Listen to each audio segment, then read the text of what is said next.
Hello and welcome to the Alliance Pro Wrestling Network special interview. Joining me today is a wrestling god. He is the Impact Wrestling World Heavyweight Champion. It's a pleasure and a privilege for me to introduce Moose. Moose, welcome to the show. Oh, thanks for having me. My pleasure, man. So congratulations on the big win at Hard to Kill, victory over W. Marcy and Cardona. So your thoughts on the match and your thoughts on Cardona and W. Marcy? Those guys did a hell of a job. And I think it's one, like, especially Morrissey. Morrissey's a story that we don't talk about enough with his redemption path and what he's been through the last 2 years for him to turn his life around and um, putting it in a straight path, and it looks great. Looks like a stud. I mean, his work speaks for himself, and he did an excellent job showing the world who he is now. And same thing with Matt. I think Matt is a guy who came from WWE and was highly underused there. And since he's left there, he showed the world and that he's a main event guy. And he also had a great showing this past weekend. And I'm happy to share the ring with him. And I proved to the world why I am one of the best wrestlers in the world and the wrestling god. Absolutely. At one point during the match, though, you were on the top turnbuckle. Cardona pushed you off. You were supposed to go through a table, but it looks like you overshot the table a little bit and hit hard. Were you okay after that bump? Because it looked a little scary, or did it look worse than it actually was? It felt like shit. I mean, I feel like shit now. But I mean, it's a risk we take to when we say we want to become professional wrestlers, right? So, I mean, it sucked. I'm dealing with it now, and I'll be fine. I mean, that's what happens. That's part of the job, right? Absolutely. No, I'm glad you're okay. But it was a hard hitting match. How do you mentally prepare for a match like that? You know it's going to be a hard hitting match, but how do you mentally prepare for that? I just treat it like a regular day. I don't get too high or too low about the moment. I just try to stay in the moment and be even killed, you know. And that's the method I use. I can't speak for somebody else, but that helps me out. But yeah, the pay-per-view, it was a great pay-per-view. I'm happy to be a part of it. I'm happy to be one of the main events, myself and Mickey and Deanna, of that pay-per-view, and everybody did a fabulous job. Absolutely. I watched the pay-per-view from start to finish. It was absolutely pure fire, absolutely fantastic. I'm really looking forward to seeing what Impact Wrestling gives us in 2022. So you being the Impact Wrestling World Champion, what can we expect from Impact Wrestling in 2022? I mean, we started 2022 with a bang. So at this point now, we just got to keep the same. We got to keep it up there.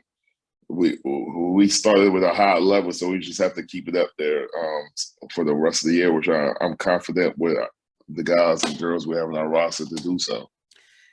Okay, so with that said, with that done, video was posted on Impact Wrestling social media of you asking who's next. So wouldn't that be Josh Alexander? Is he next in line for a shot at the title? I mean, it doesn't at this point. It doesn't matter. I'm confident with my abilities. I've proved day in and day out and night in and night out that I'm the best world champion of professional wrestling. So it could be Josh. It could be anyone. I mean, you can even bring guys from other companies. It doesn't matter. Bring whoever wants some of me, whoever wants to prove me wrong about being the best champion in professional wrestling, they know where to find me. They know where I work at. It is what it is. Absolutely. So you say you're the best world champion in the world. Now, SI Top 10 was just recently released. Josh Alexander was on it, and you weren't. Does that get you upset at all that Josh Alexander, do you feel you should have been on that top 10 in addition, or maybe not because of not Josh Alexander? I mean, I honestly don't look at like, I'm happy for Josh that he's on it. I'm happy that somebody from from the company is on it. But I'm not a big fan of ratings, because ratings, especially in wrestling, what stats are they going by? It's all when you come with when you come to ratings on wrestling, it's all about who your favorite guy is. Like that's all you can base it on. It's not being based on any facts. It's not being based on anything but who the person that's doing the rating, who they like and who they don't like. I mean, what facts can you prove in wrestling? Absolutely. Name one fact you can prove in wrestling. I agree. I personally think that you are one of the best wrestlers in the world today. Big fan. And by the way, thank you for the autograph I have behind me. You gave that to me in Windsor, Ontario at St. Clair College, so I appreciate it. So, no problem. Yeah, you got but it. Yeah, I'm not a big guy that goes by stats or the PWI top 500 or 600 or 100 or whatever number it is. I don't let anybody's rating or opinion about myself create the narrative. I create my own narrative, and I believe I'm one of the best wrestlers in the world. I go out there and I bust my ass. I also believe Justin is one of the best wrestlers in the world. But I'm not going to let Sports Illustrated and leave my name out of the top 10 bother me because that's their opinion. There's no facts behind it.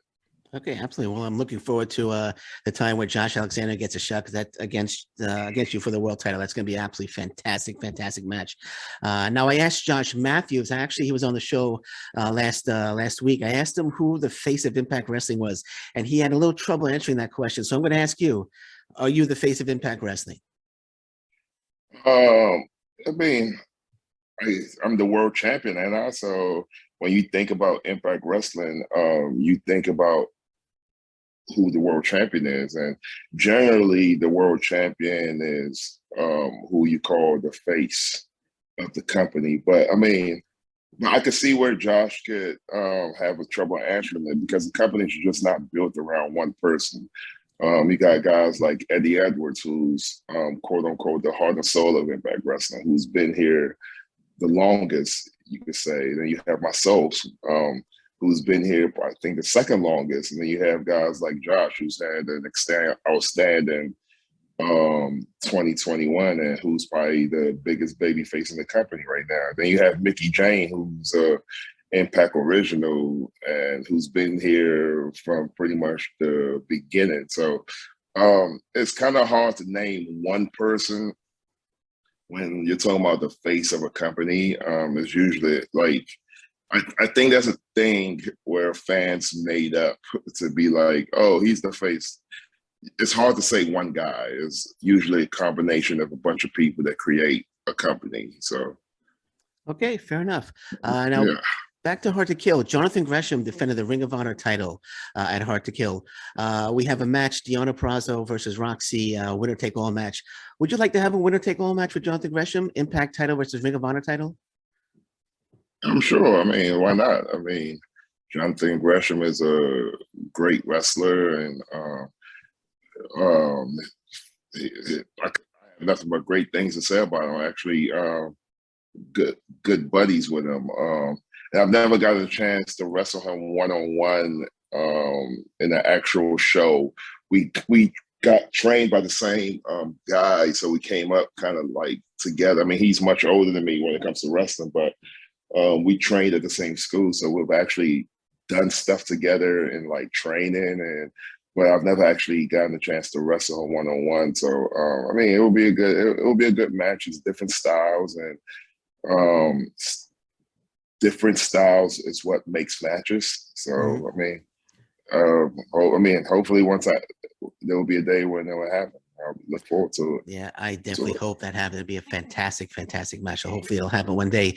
And now, speaking of Ring of Honor, there's a Ring of Honor group that invaded at Hard to Kill. What do you think about this group that invaded? And do you see any of them as a threat to your world title? I really don't know what's going on in that part of things. I do know that a group from Ring of Honor invaded and they beat up some people and caused some chaos. But I mean, no threat. Like, only time will tell, right? I have no idea what's going on. I'm just minding my business and being the best world champion in the world, and hopefully they stay away from me. Okay, they better stay away from you, man. They won't know what they're messing with. Right. So switching gears now to New Japan Pro Wrestling, you got the New Japan Pro Wrestling Impact Wrestling relationship.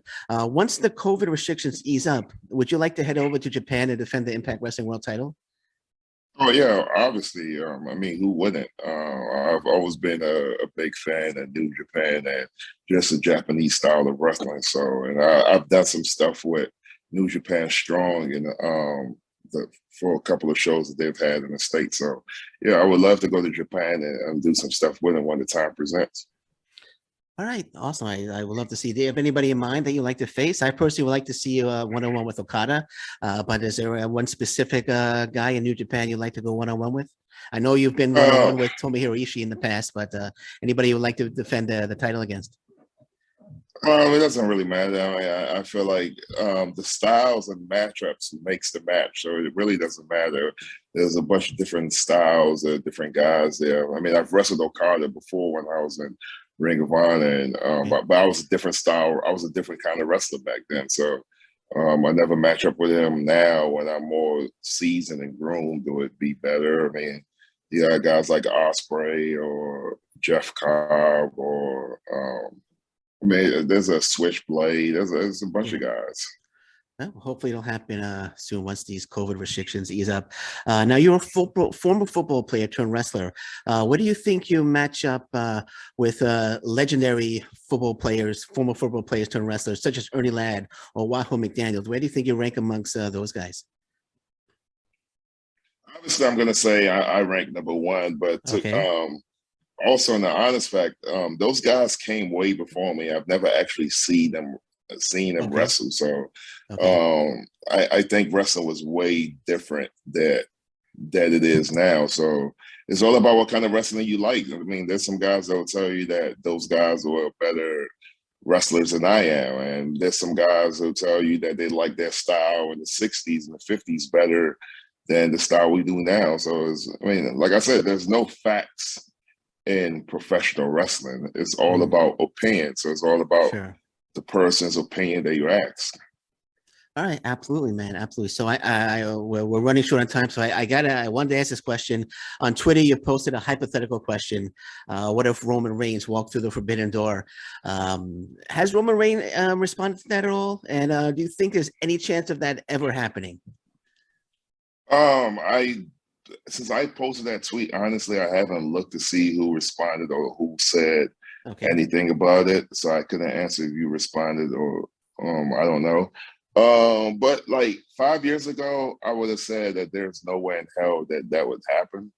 But I mean, this last 2 years in professional wrestling, we've seen a lot of things that we never thought we would see. I mean, we saw in the promotional matches with AEW and Impact Wrestling, and you saw me wrestle Kenny Omega, and you saw Kenny Omega wrestle Rich Swann. And, now you've seen guys from New Japan come to Impact Wrestling. Now you've seen an Impact talent going to the Royal Rumble. So it's like, who knows? I mean, who knows where wrestling is going to? Like with this whole forbidden door talk.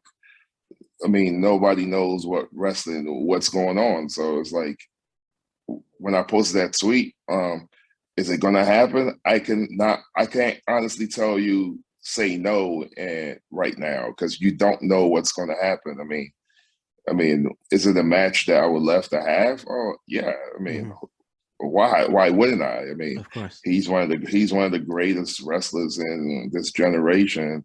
I believe I'm one of the greatest wrestlers in this generation. And I mean, we have totally different clashes, and it's a match that I'm sure will probably bring the best out of each other, and the fans will win. So, I mean, yeah, why not?